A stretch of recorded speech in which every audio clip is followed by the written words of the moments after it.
ആലപ്പുഴ ജില്ലയിൽ മാവേലിക്കര സ്വദേശി അഡ്വക്കേറ്റ്, സാമൂഹ്യ പ്രവർത്തകൻ, മോട്ടിവേഷണൽ ട്രെയിനർ, സാഹിത്യകാരൻ.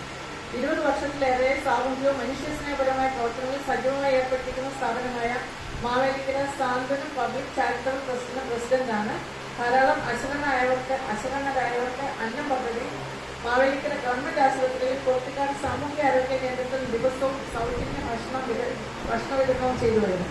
ചികിത്സാ സഹായവും വിദ്യാഭ്യാസ പിന്തുണയും സാമ്പത്തികമായി പിന്നോക്കം നിൽക്കുന്നവർക്ക് ചികിത്സയ്ക്കും വിദ്യാഭ്യാസത്തിനുള്ള സാമ്പത്തിക സഹായവും നൽകി വരുന്നു. പ്രദേശത്തുടനീളമുള്ള ഭിന്നശേഷിക്കാർക്ക് 1200 വീൽ ചെയറുകൾ വിതരണം ചെയ്തു. കൗമാര കൗൺസിലിംഗും ബോധവൽക്കരണവും, സുന്ദര കൗമാരം, സുരക്ഷിത കൗമാരം എന്നീ പേരുകളിൽ കൗമാരക്കാരുടെ പ്രശ്നങ്ങൾ, മാനസികാരോഗ്യം, സാമൂഹ്യ പെരുമാറ്റം എന്നിവയെക്കുറിച്ച് പതിവായി സെമിനാറുകളും പ്രചരണ പരിപാടികളും, മയക്കുമരുന്ന് ദുരുപയോഗം, അക്രമം തുടങ്ങിയ നിർബന്ധിത വിഷയങ്ങളെക്കുറിച്ച് സംവാദങ്ങളും സെമിനാറുകളും നടത്തിവരുന്നു. ഹരിപ്പാട് ആയാവണത്ത് association of charitable cultural organisation of Kerala സംസ്ഥാന പ്രസിഡന്റ് കൂടിയാണ്. ഇതിന്റെ കീഴിൽ കായംകുളം, ഹരിപ്പാട്, മാവേലിക്കര, ചേർത്തല, അമ്പലപ്പുഴ, കരുനാഗപ്പള്ളി, പുന്നപ്ര എന്നിവിടങ്ങളിലായി 9 പൊതു അലമാരകൾ പ്രവർത്തിപ്പിക്കുന്നു.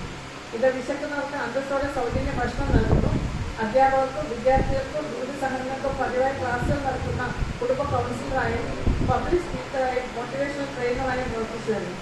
ഓൾ ഇന്ത്യ റേഡിയോ, ചേതന 90.8 തുടങ്ങിയ FM സ്റ്റേഷനുകളിലും പ്രമുഖ ടെലിവിഷൻ ചാനലുകളിലും നിയമപരവും സാമൂഹ്യപരമായ അവബോധം നൽകാറുണ്ട്. 38 വർഷത്തിലേറെ തെക്കേക്കര AMS യൂണിയൻ ഗ്രന്ഥശാലയുടെ പ്രസിഡന്റ്, താലൂക്ക് ലൈബ്രറി കൗൺസിൽ അംഗമായിട്ട് പ്രവർത്തിക്കുന്നു. ഇതുകൂടാതെ മികച്ച സാഹിത്യകാരനാണ്. കരയുന്ന ചൂടുകരോകൾ,